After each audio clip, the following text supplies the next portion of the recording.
Good afternoon, everybody. I'm so glad that you are here and welcome to Mommy and Me on assignment, Rethink Madness Recap. Listen, I'm here and Danielle and I have already started a really good conversation and I want to tag you guys in.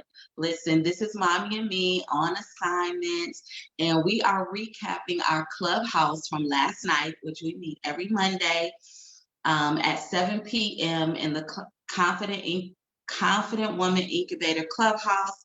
And we're always having a really powerful conversation. And this week, our focus is real love. And we're talking about tweens. I am assignment coach Tanysha W. Carroll, music therapy expert, and I coach moms of tween daughters ages 8 to 12 how to navigate their relationship with humility and grace to resolve conflict caused by communication disparity, lack of understanding of their individual collective assignment to rethink madness, using music therapy, biblical principles, and clarity to get you on assignment. And listen, what Danielle and I want to introduce you to Miss Danielle Thomas. Listen, she has a twin daughter and she in the thick of it, y'all. She is in the thick Yes. of it, as many of us are. And so yesterday, one of the major things that we talked about was the fact that we really spend a lot of time trying to help our girls understand, our tween daughters understand their assignment and what they need to be doing. However, it is so vital that we be the living example. We have to go Yes. first as moms. We gotta, if we want them to communicate right with us, to say things the right way with us, that means we have to be saying it right to them. And they got to see us saying it right to others. They have to see us practicing what we preach. And so, Danielle, tell me about how this, as you're trying to walk through this communication challenge with your daughter, what are you implementing and what are you learning along the way? Well, I will say that it's a new journey for me. I am a single mom. This is my first child, my only child. And so previously for the summer, she always goes with her father. And I had never went through the cell phone. He went through the cell phone and found some horrendous things that were happening in my home, in the area that we live in, at school.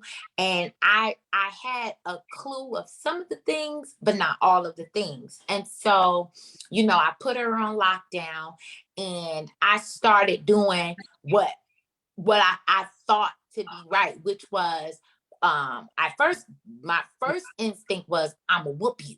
But due to godly counsel, and that's key. You have to have people in your life. They may be your same age, they can be older than you, but you need to be connected to people that can talk to you. Right. And I'm hard-headed. At first, I'm just like, no, this little girl need a whooping. But I had to listen. And so at first, I'm gonna be real, because you know me, T. I'm real. I'm real. A lot of people said she needs therapy. I took her to a counselor. They denied her. They said this is not a behavioral issue. They said children are experiencing this everywhere. And they said in the state of Georgia, your pediatrician has to clarify, they have to deem you as having a problem before your insurance will pay for you to see a counselor. And, I had a pediatrician that was a woman of color that told me, you don't want to classify your daughter as having a problem. You might want to look for a therapist to pay for out of pocket. So I did that. In the process of doing that, the therapist found me. Let's say that it was God ordained. And the first thing she said to me, She said, well, God is revealing to me, prophet, that you're not doing what you're supposed to do. And Tanysha, I don't know this lady. She don't know nothing about me. And she read me like a book. Wow. And she told me I was running from my call. And I'm looking, I'm like, God, did you send this lady to, like, what is going on? And I had to really deal with myself first. That's the first thing. I had to deal with myself. And I had to deal with some of the things that I was going through. I had to deal with the life that I've shown my daughter, because I haven't always lived a perfect life. And then what I started implementing was, we're going to pray every day. I'm a worshiper. I know how to worship. We're going to worship every day. I'm going to get you. So the kids that I had to first find the problem, and that comes from talking and listening. One of the things that my daughter said was, I don't listen. So by me listening, I found out that there was a child that had a major influence off of her. And in Proverbs, it says about one of my mentors, Pastor Nedra, had talked to me about evil communication. There was evil communication coming from one of these children telling her, you're a nerd. You always getting straight A's. And she wanted friends. And she just straight up told me she would do anything to have some friends. And I'm like, girl, anything? Not Lord, we are going to have a serious problem. And so I had to start speaking to the confidence in her. And I had to be the example, because I know how hard it is to do what God said do. You don't want to do it. So the first thing I had to do was I had to accept, because I promise you, T, I remember the man told me I was a prophet. I said, who? I'm looking back. I tried to run out of that hotel. Do you hear me? When it was time to be the minister, I didn't want it. And so what I had to do was I had to first deal with me. I got to do what God told me to do, even though I don't want to do it. And I told Autumn, I'm very transparent with her. Let me tell you something. We both got to do things that we don't want to do. Because if you think I want to, it's things I want to do with my money I don't want to have to do for you. It's things that I don't want to do that God told me to do. Who wants to love their enemies? I'm not a loving enemy type of person. Danielle, you are saying so many of the things that we actually discussed just yesterday in the Clubhouse. We literally talked about it. And, we use music as a foundation for all of our conversations. And we talked about the song Real Love by Mary J. Blige, which is, it's really a searching. She said, I'm searching for someone to set my heart free. Well, the truth is, just like you said, and what we say here all the time is, it starts with us as moms first. I can't look for something outside of me. I have to look within. I have to love me first. You have to love you first. And then I can be an example to my daughter. And then I can love my daughter right. And then I can be an example to her and show her how to love herself and to understand that those friends that she's seeking for, are not the ones that are for her, but she has to know within herself. But guess where she's going to learn that? She's going to learn it from you. She is going to learn it from you. And when you are on assignment, we talk about being on assignment. That's what this whole group is about. Mommy and me on assignment. So when you're running, which we all do, let's not be ignorant to the fact that so many of us are like, nah, that's not how I want that to show up. That's not what I want to do. That's not what I like, or I don't think I'm good at that. And so we're like, nah, God, I don't want to do that. I want to do this over here. And we spend time chasing after something that's not for us, when really God is trying to shape us and maneuver us into what He designed us to be and put us on the right path so that we can show our daughter the way, so that we can be who we're supposed to be in the earth. And I heard you say, being about confidence, confidence. One thing is about confidence is it doesn't come and go. It's eternal. It's not a feeling. It's something that comes directly from God. He is the orchestrator of confidence. And when we take the time to really sit with him and to really get in his presence and know him and experience his love, then we can go to the next phase, go to the next level of it, experiencing that love with ourselves and then with our daughters. Tell me this, Danielle, one of the things, like I said, we do is use music. How do you use music with your daughter? Because I know that you love music, you're a worship leader. So how do you use music with your daughter? Well, first, have you ever considered it? yes, I do. So Autumn rode the bus for all of her life going to school. And Autumn was on the dance team at church, at our previous church. And, she knows worship songs too. And so what we started doing is this one song, Gyra, You Are Enough, by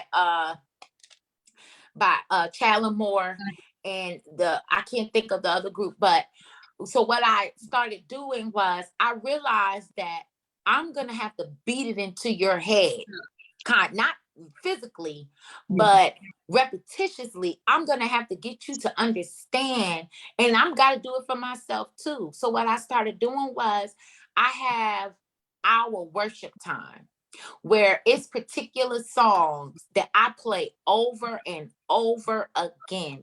And I just let it minister to her, and I let it minister to me. And it's a few songs, and then it's some songs that I know that she particularly likes. Like she likes Pass the Mic, I Got It. Something to get you hyped. Because, when I was a child, I'm gonna be real.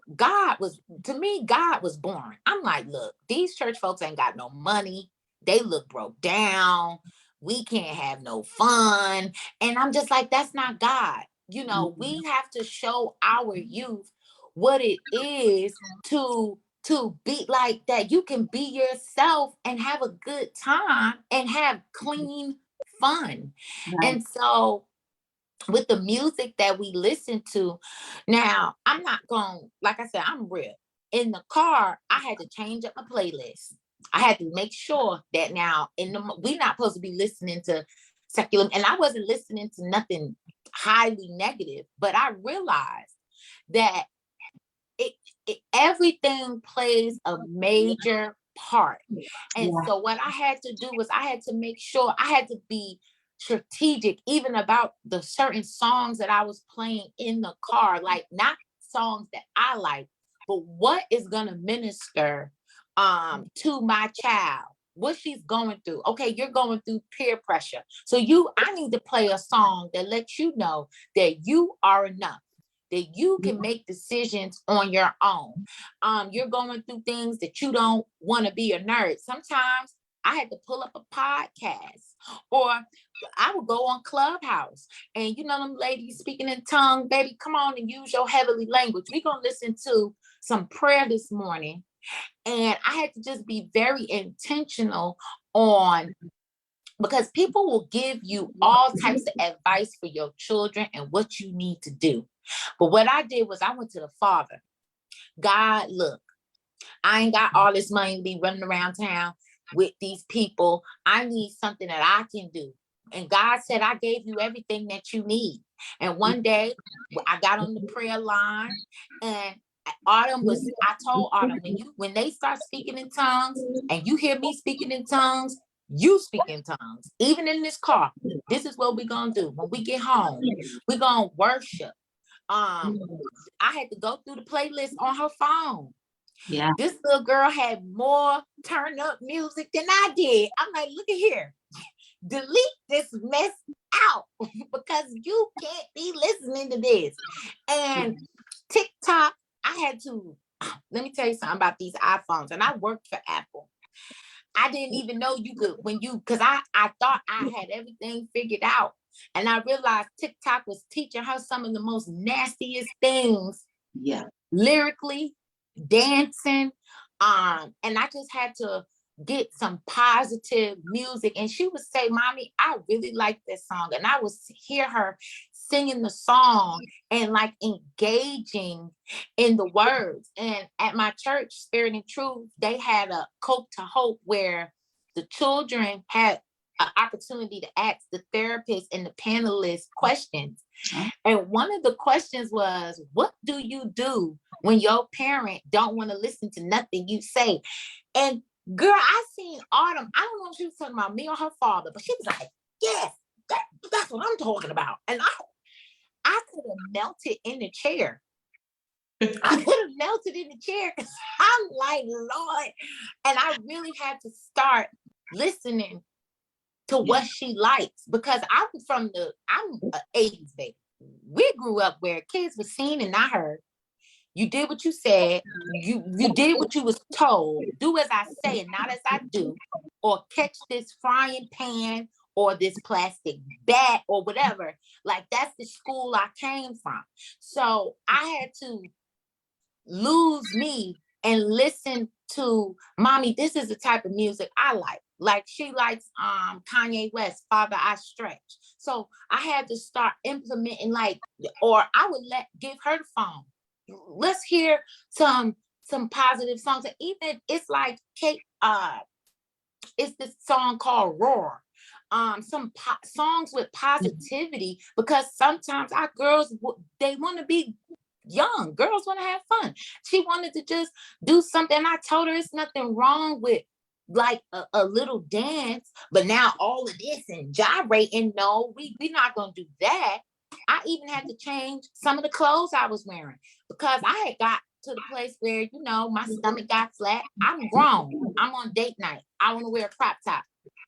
But baby, you want to wear a crop top. And I just had to realize that. And another thing is, a lot of times, now I know, like my mother, she was a godly woman. She didn't date no men. She didn't drink. I didn't see her smoke. I seen her go to church. And me and my sister did not repeat anything we seen. You could be living a holy life before your child, and your child can still cut the fool out of your eyesight. But however, I did have to check myself, because I can't tell you not to wear a crop top, and because I'm grown, I'm gonna wear the crop top. Or I can't tell you not to listen to this type of music, but I'm listening to this type of music. And so it was, let me tell you something. This road, I tell anybody, baby, them kids is cute when they little and you dressing them up. But when they start coming up and start smelling themselves, this is a road that I'm trying to tell you, I wouldn't be able to make it without Jesus. And the littlest thing as music, I'm like, God, I can't have a little playlist. Like, I can't listen to my old school. I got to keep it on Jesus. Well, you know what? And I think it's so, what you're saying is so powerful, because you know, we have to do the research and we have to do the digging, because there is some good, wholesome, you know, supportive and encouraging music out there. But we got to do some more digging. The stuff that's in the top 50, the top 20, it's not the stuff that we want for our kids. And the bottom line that I want to leave with everybody today, and Danielle has been such a powerful example of this, and you've heard her say it over and over again, is she had to start looking at herself. And moms, we want to have good relationships with our daughters. We want to shift the narrative that women don't get along, mothers and daughters don't get along. The way we start is we start with us, and we understand our assignment, and then we begin to walk out those things in front of our daughters. So Danielle, thank you so much for being here and for sharing today. I am ecstatic that you are here, and I hope that you'll come back and pop up in our Monday night Clubhouse at 7 p.m. And guys, drop down in the comments and show Danielle some love and let her know, she's not the only one who's feeling the way she's feeling. And she and I have talked about our daughters. They're the same age. And so we understand that as tweens, they are in that searching phase. They're trying to expand who they are and trying to figure out who they are and what they're supposed to do. But they're going to learn it from us because we're going to keep our eyes focused on God. We're going to learn about our assignment and we're going to be a living example. So thank you so much, Danielle. And And thank everybody, you. Thank yes, you so much. Let me tell you something. What you're doing is I just thank you. I could cry. I just thank you for giving me a voice, because wow, if you don't got a child, because things are different from what they were 5 years ago, 10 yes, years ago. Like me and you, we have daughters the same age. And it is so important what you're doing for the moms, because we need a support system. Last night, I really was going through something, and this, just to be able to talk, to hear your voice, to know that I'm not alone. wow. Um, and to know, and I know you a godly woman, and I know you walking with Christ. So when I hear, like, look, girl, my daughter got some, like, I gotta get her, chin check her too. I'm just like, God, I'm in the right place. I'm connected to the right people. And I just thank you. What you're doing is important. It's important, and it is needed in the earth right now. Thank you so much, Danielle. That means the world to me. It really, really does. When you start on a new journey, you just have to trust God. But I definitely agree that as moms, we can kind of feel like we're out here by ourselves. But just know you are not by yourself. We are here. We are here, and we're going to follow through, and we are going to rethink this madness and get from madness to eternal success and satisfaction. Okay. So thank you all for joining me again. This is Tanysha Carroll, assignment coach and music therapy expert. I coach moms of tween daughters how to navigate their relationship with humility and grace to resolve conflicts caused by communication disparity, lack of understanding of their individual collective assignment, and to rethink madness, using music therapy, biblical principles, and clarity to get you on assignment. Thank you all so much for being here, and we'll see you right here next week.